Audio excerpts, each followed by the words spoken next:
You know, if you told me 10 years ago that I'd be primarily cooking from my cell phone, I would not have believed you. I loved my sauce-stained cookbooks and Cook's Illustrated magazines.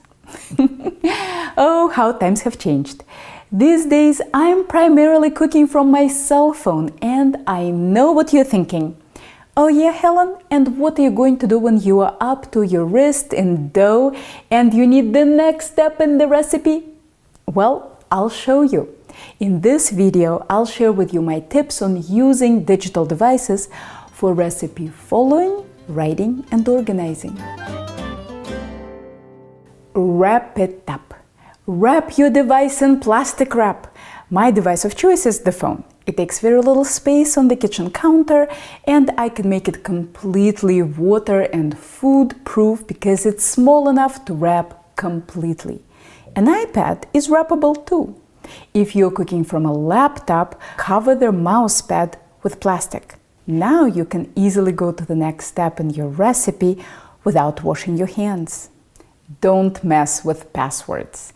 If you are like me and set your devices to lock up very quickly, go to your preferences and change that. I mean, just while you're cooking, I realize that safety is important. See, you don't want to do this every time you need to go to the next step. So if I know the recipe will take some time, I find it totally worth it to go to Settings, Security and Lock Screen, Screen Lock Settings, Automatically Lock, 30 minutes after sleep. Normally I keep it at 5 seconds. Of course, it's different for all devices, so Google how to do this on yours. If you're using a video on the phone, it is much easier to go to any place in the timeline if you pause it first. See, now I can slide my finger through the timeline to find the right spot. If the video is playing, browsing the timeline works on a laptop but not on the phone, at least not on my phone. If I am making a dish for the first time, this browsing allows me to easily re-watch a step several times. If I've made the dish already and just need a reminder of the oven temperature or some other detail, I can easily find that spot in the timeline without watching the whole thing. Of course, all devices are different and YouTube can change the interface anytime, so it's a good idea to play around with the interface before your steak is burning in the skillet. Below most videos, there is a description, and many channels put a ton of useful info in there. For example, all my videos have a list of ingredients so you can make your shopping list, special equipment used, etc. It's a good idea to wrap your head around the whole cooking or baking process before you get started. And the best way to do that is to write down a recipe in your own words. This also gives you a place to take notes about what went well and what you would want to change next time. Would I do this for a salad? Nah. But would I do this for a pasta dough? Absolutely. I know what you're thinking.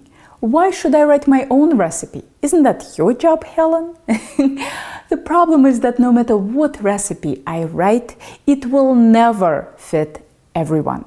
One cook might need something very brief, like brown chicken breasts in a skillet 225 Fahrenheit, deglaze the pan with white wine, stock, and cream. While another cook might need way more details. Season the chicken on both sides with salt, refrigerate for 1 to 3 days, preheat the pan with 1 tablespoon of oil, dry the chicken thoroughly on paper towels. When the oil starts to shimmer, place in the pan skin side down, blah blah blah.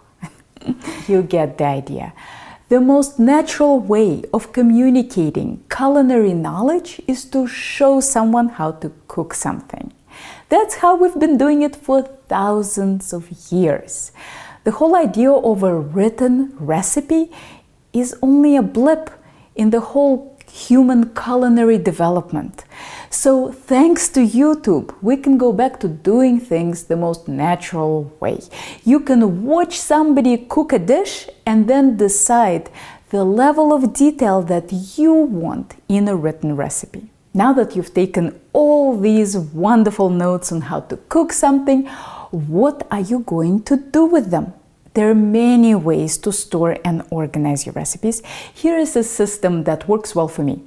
I store each dish in a separate Google Doc, and I don't even bother with the folders or any sort of hierarchy because I don't browse. I search. To help me locate those recipes later, I name each file like this: pasta dough recipe, brioche recipe, pie dough recipe, etc. If I ever need to find a dish, I search for it in Google Docs.